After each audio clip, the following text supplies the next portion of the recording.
We are traveling on a comet hurtling towards Earth about 142.5 million years ago.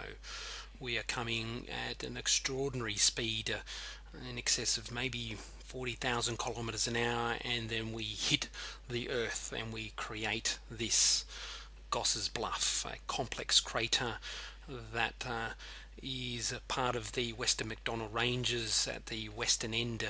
An extraordinary feature here. Not all the structures, geology around here in Central Australia has been formed by mountains, but by material that has come from the solar system, from the outer solar system.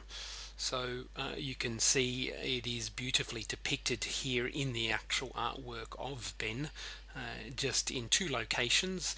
You can see the comet coming into contact with the ground, where the ground becomes liquefied.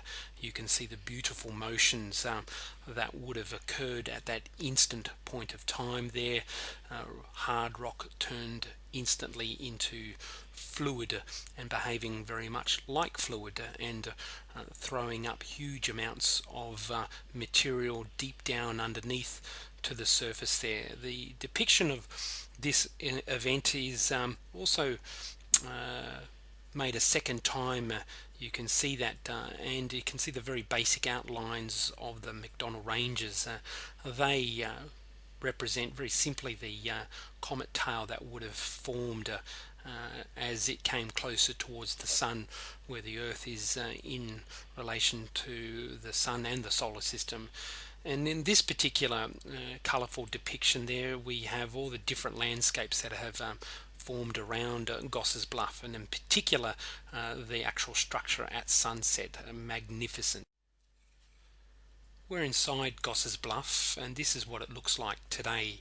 You can see the inner crater, and you can see the interesting landscape there, and in a way it reflects the habitats that you would find at Alice Springs Desert Park there. At the top of the crater would be the ranges, the gorges, the gaps, and the corresponding habitats as we move towards the centre of the crater. And we've got the mulga woodlands there as we travel down, with mixing in with a bit of mallee, and moving in towards the desert rivers. You can see the stream flowing out of the actual crater and heading out east. So you can see out the back here towards the outer crater, an incredible landscape that has been formed as a result of that event 142.5 million years ago. So looking down towards the center of the crater, you can see geology that is incredibly old. All that geology naturally occurs some 2 kilometers down below, but has been thrown up as a result of that. And we're just at one of the highest accessible points, not too far from the center itself, panning around towards the east, looking out through the gap, where you can see bits and pieces of the West McDonnell Ranges there. And in this particular depiction here, you can see the Morini sandstone which has been thrown up, and the cross bedding that has been formed during that period when the Morini sandstone, wind-blown material, was laid down. And you can see the horizons going upwards. And an interesting part of the feature of this one is the structure going up. And just here is an important feature there, is a testimony of what formed this region there, and that's a shatter cone.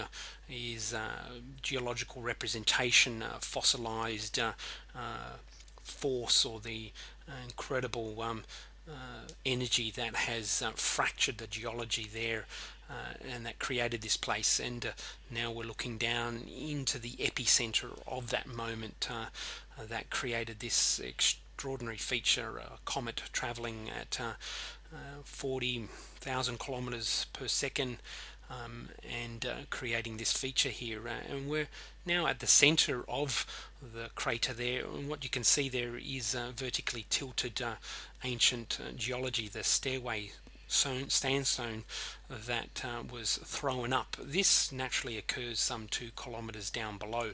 That's where it should be, but because of that comet travelling at that speed, and a comet of about 600 metres in diameter, has literally liquefied this geology, kind of like a pebble falling into water, and the water bouncing up rapidly and creating at that moment the material becomes solid and has preserved the shape and what we see today. So Gosses Bluff is also known by the Aranda, the Western Aranda, as Nurula. Nurula is an important place for the Western Aranda people. Many stories associated with it, especially stories associated with the cosmos. So their stories reflect a certain reality. You can see the inside crater here as we pan all the way around. So it's a crater that's some 5 kilometres in diameter and about 150 to 180 metres above the actual level. So you can imagine when it was formed, the beautiful structure that would have unfolded.